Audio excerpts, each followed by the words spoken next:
Hello there, and welcome to Season 2, Episode 9 of Paradise Preview. I'm joined by Graham Wilson from Beyond the Waves as we look ahead to Celtic's game against Motherwell.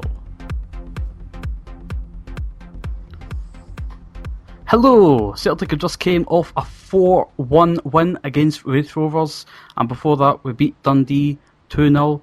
Celtic is on a good run of form, and we're coming up against Motherwell away, which will be a tough fixture. What do you think about it, Graham? Yeah, I agree completely. We've had such a transformation over the past week, really. I mean, we've had really a congestion of fixtures with Champions League, League Cup ties, as well as SPL. And certainly the most important SPL tie that we've had thus far this season is coming up this weekend against Motherwell. But thinking back to, especially the Benfica game, I think, in spite of the 0-0 result, I think that built a lot of confidence, and exactly what we saw last year in the Europa League, it really fortified the side, it really injected some belief. And going up against Dundee, yes, this is a side that they didn't really get promoted up into the SPL by merit. Obviously there were external forces at play there, but nonetheless, they did have some quality. They did try to play football at certain points. We were able to crack them open in a couple of circumstances, get the result. That's the most important thing at this time, especially with as many injuries as we're dealing with. Now, the Raith Rovers tie, certainly we want to avoid as many banana skins as we possibly can, especially early on. And we really stamped our authority on this game. 4-1 result, like you mentioned. Gary Hooper really looking like the Gary Hooper of old. Yes, we have much more space on the ball to be able to operate, be able to open up and try and create. That's really been the missing link thus far with this side. But once Gary Hooper starts getting into the mood, scoring goals for fun, it tends to be contagious, and it tends to build momentum for him as well. So long may that last, and hopefully we can carry that into this tie this weekend against Motherwell. It's absolutely essential that we get the 3 points away at Fir Park. What are your thoughts? Yeah, I think the last two games has definitely been something that we've needed so far domestically. We've had quite tough games. Even the Inverness game was sort of tough in the second half because they can always give you a little fight, but Dundee and Raith Rovers, nice and easy. We're getting some players come back from injury, we can bring them in. We've got our new players, Ambrose, Miku and Lassad. They're looking like they're settling in well, so really we're getting our one coming back, getting into the team, and the morale in the team is high, so I'm quite optimistic for the upcoming game against Motherwell. Yeah, no question about it. I completely agree. Now, we're going to face a similar problem on the inverse, obviously, with the injury situation. We lost a lot of players at the same exact time. Now, we're finding that we're having a group of players come back at the exact same time. Presents almost as much of a problem because now all of a sudden it becomes a question of team selection. Who do you put in? Who do you leave out? I mean, we've seen the transformation or the arrival of certain players, most notably F.A. Ambrose, who made his Celtic debut on Tuesday against Raith Rovers, played a full 90 minutes and was absolutely sensational. I think that he exceeded expectations, even for myself. I had high hopes for him, and certainly it looks like, once again, the Celtic scouting department has uncovered a gem. Fingers crossed for that to happen. I mean, certainly we've seen fantastic debuts only to fizzle out, but he looks like he has all of the raw materials. The question is, where does he fit in? There are several players who I've pointed out over the past several weeks that we've missed vitally. One of them is Joe Ledley. I think that his ability to drop deep, pick the ball up, and just his composure and fortitude in the midfield is absolutely essential. When he's fit, I think he's undroppable. That opens up questions about where do you put Victor Wanyama? That's really going to be the challenge in these coming weeks, figuring out who's going to play when, who's going to fit in where. But it's a great problem to have, no question about it. With regard to this Motherwell side, what do we know about them? Obviously, they're top of the table in the SPL right now. They're at the top of 0 tables in Europe because, well, let's be honest, they're completely rubbish. This is our opportunity to stamp our authority back into Scottish football and back into the SPL. What is this Motherwell side going to present for us? Well, I think the key word with Motherwell is that they've been consistent over the past few seasons, and really consistent for, even before that. So far, they're top of the table, and they've not really had anyone who's kind of stood out. They've not really been the most attacking side, but they've been composed defensively, and they've just got the results at the end of the day. So they're going to be a tough side to come up against. Hopefully, the pitch won't be too bad at this time of the year. And Motherwell, they do have Higdon and Oyama up front. Oyama's a good young pacey talent, and Higdon he is quite a physical striker. But in the last game we played against Motherwell at Firhill, Rongya dealt with Higdon brilliantly, and Tony Watt got the 2 goals for 2-1 win, I think. Mm-hmm. So it'll be a little bit of a challenge, but I think we can overcome them if we get everyone motivated and we don't want to get any injuries in the next 24 hours. Yeah, I agree completely. I mean, it's fantastic to have such an influx of our key players coming back all at the same time. Gives us a lot of tactical flexibility, and that's certainly going to be worthwhile, especially with Champions League looming and this tie with Motherwell. Now, like you mentioned, Fir Park, it's absolutely essential that there's grass that's going to be present. We've found time and again when we go and visit Fir Park in some of the winter months, either in November, December, or January, February, and even March, it's like playing in a sandbox, and that's not conducive for the way that Celtic likes to play. That be said, like you mentioned, it's early on enough where I think we can play the way we want to play, dictate the terms of our play to Motherwell, and keep the ball on the ground. That's absolutely essential. Keep our players, especially in the midfield, looking up the park, and try and avoid this trend that's developed of playing the lateral or backward pass. I think that what stuck out to me with F.A. Ambrose and what I've seen in sort of scouting him is his propensity to look up the park. He's got tremendous vision, and he can slot a pass in, which is absolutely it's very vital. With that being said, Motherwell to date has 1 victory at home. It was Inverness Cali, a 4-1 victory, but other than that, they've had 2 draws. So it's not an overly imposing side. Like you mentioned, let's make no bones about it. They're going to set out to kick every one of our players up and down the park.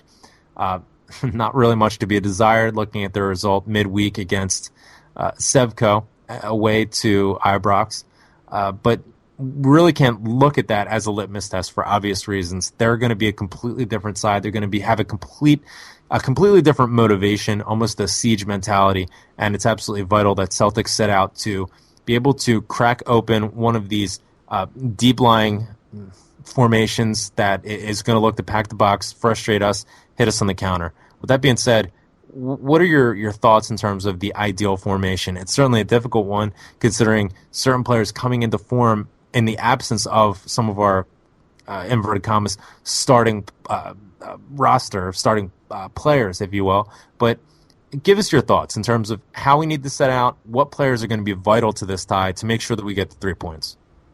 Well, unlike so far this season, I think he's got quite a few players that he could choose from. And some people say this is a good thing, some people say it's a bad thing. It has its positives and negatives. I think what we have to do is look and see what went well against Dundee and Raith Rovers. And I think the thing that really went well was a use of the wings, especially against Raith Rovers, where we had Dylan McGeoch and James Force bombed down the wings, and Raith Rovers couldn't deal with them at all. But saying that at Firhill, it's going to be quite congested. Motherwell are going to be a bit more defensive, probably. They're going to chase the ball more. They're going to have a bit more pace and strength than the likes of Raith Rovers. So I think it's still essential that we get at least the same level of performance on the wings to try stretch Motherwell and try open some gaps in their defence, to try get towards our goal. So at the back, I'd like to see Adam Matthews, Kevin Wilson, and Rongya, and then at left back, Mulgrew, the same again. So basically the same back line as against Raith Rovers. In midfield, probably go sort of with the same. James Forrest, Victor Wanyama. I know that Kyle is slightly ahead of Ledley in terms of fitness. But F. Ambrose, he did have a very good game, but I'm not sure if introducing him to the likes of Firhill is. I'm not sure if he's ready for it yet, because it was only Raith Rovers and it was at Celtic Park and they're quite stretched. I'd maybe save Ambrose for the bench, maybe maybe bring him on if it's going tough or if it's going well, and probably start Kyle next to Victor Wanyama, and then on the left wing, you could either go with Commons or Dylan McGeoch. Although Dylan McGeoch, it says some sad news tonight, his dad passed away, so I'm not sure if he's going to be playing at the weekend. So I'll probably put Chris Commons on the left wing. And then up front, I'm not sure if Lassad and Miku will be back. I think Lassad is on the edge of returning back to the squad. And Hooper, of course, he put 4 goals into the Raith Rovers net. So I think he's a definite starter. Up front, I guess it just depends who's fit. Lassad, Miku, Samaras. I'm not sure if I'd put Samaras up front if he has fit. What do you think? Well, I agree with you completely. First, let's start from the top. It is complex. It is there are a lot of moving parts there, but I think it really picks itself. It tends to be simple. Samaras, I wouldn't expect to start, simply because he's spent so much time away, and I wouldn't be surprised if he's substituted on. And I definitely would expect him to start away to Spartak Moscow midweek next week. But nonetheless, with that being said, I think if Miku is fit, he's going to start up top with Gary Hooper. If he's not, obviously that picks itself then. It's going to be Tony Watt. But I think Tony Watt, especially at this point, is such a vital and valuable weapon off the bench. Let's remember to last season when he scored the brace, really winning the game single-handedly for us. When you think about it, coming off the bench, it's obviously going to provide good memories for him. With that being said, if Miku is fit, I'd slot him in next to Gary Hooper and bring Tony Watt off the bench when and if needed. Hopefully we wouldn't need him and we bring him on as a sort of safety measure. But nonetheless, he brings more of an energy to the side when he's substituted in. He can create his own chances, which is such a fantastic attribute and trait to have, especially for a striker, and especially for the Celtics side that's really missing a number 10 sort of link-up man. And Gary Hooper doesn't really fulfill that function. So that's really how I see it. Hooper, Miku, if fit. If not, obviously Tony Watt's going to start. The midfield is going to be difficult. Like you mentioned, Dylan McGeoch unfortunately lost his father today, so rest in peace to his father. Our deepest condolences go out to him. Like you mentioned, I wouldn't expect him to start. You never know, but I'm just going to leave him out and assume as such. James Forrest had a fantastic game against Raith Rovers. I would fully expect him to start as well. Chris Commons has become undroppable. Let's be honest, he's been one of the sparks of this side thus far this season, so I would expect him to start. Central midfield is another one of these sort of questionable things. Neil Lennon did mention that Scott Brown has the week off. I'm thinking that he's going to want to rest him and save him for that Spartak Moscow tie. I think that he would definitely be starting that game. I'm not so sure about this game particularly and specifically. Kyle came in for that Raith Rovers tie, looked pretty decent. Didn't really do much in the way of wowing the spectators, if you will, but didn't really put a foot wrong either. It's nice to have Kyle come out and put in the start, and then have Ledley come in off the bench, or you can even do vice versa. My impression would be to start Ledley, or my first instinct rather would be start Ledley in the midfield next to Wanyama, just like you had, and then have Kyle come in as a substitute, as an option, and then F.A. Ambrose again, likewise on the bench to come in as an option, but you have more flexibility with Ambrose where he can play either center half or in the central midfield. You can shift some players around who also have that same sort of flexibility, such as Wanyama. The back line is a bit more tricky. Adam Matthews, I think, is definitely a starter. His form has been excellent since coming back from that slight knock that he took away on international duty. You mentioned Thomas Rania. I'm not so sure about him at this point, both in terms of his mental state as well as his form. His passing has not been good over the past several ties, and I think that we really need a a function back there that's going to be able to play the ball out of the back, build from the back. Charlie Mulgrew gives you that best option of doing just that. Plus, he's such a vital asset in terms of set pieces and a goal threat. With that being said, so I would start Kelvin Wilson based on his form alone. I mean, he's been the rock back there. Kelvin Wilson next to Charlie Mulgrew in the middle, Izagiri on the left. I know that's not going to be popular, but I mean, honestly, at this point in the season, at this point in where Izzy is in his recovery, he's still recovering from a traumatic injury. I'd want to play him. It seems as though he's having some confidence issues. My instruction would be carry the ball and take on a man as many times as you possibly can. We saw a bit more of that against Raith Rovers. We're coming up against more formidable opposition against Motherwell, but he did have some success. I saw some improvement from Izagiri. I want to see that progress. I want to see him take on a man and regain that confidence. He's not going to do it by benching him. You got to send him out there and just have him carry the ball. Try and beat a man every single time. Get that confidence back because he's such a vital player when he's on form. And if we can get that back, we're going to be in a much better spot. Fraser Forster, obviously that's an automatic. So that's it for me. Maybe a 4-4-2, playing away to Fir Park, tighter pitch. Obviously want to take care of it and open up opportunities in that inside left channel, setting up either Miku or Gary Hooper, who, like you mentioned, 4 goals against Raith Rovers. I don't care who the opposition is. That's definitely that's the mindset that we need from Gary Hooper to regain that, and hopefully he can translate that into SPL competition.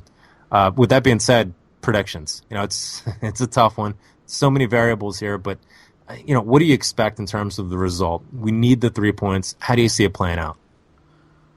I think Motherwell might get a goal, and I think that Celtic will probably be quite good attacking-wise, so I'm going to say a 3-1.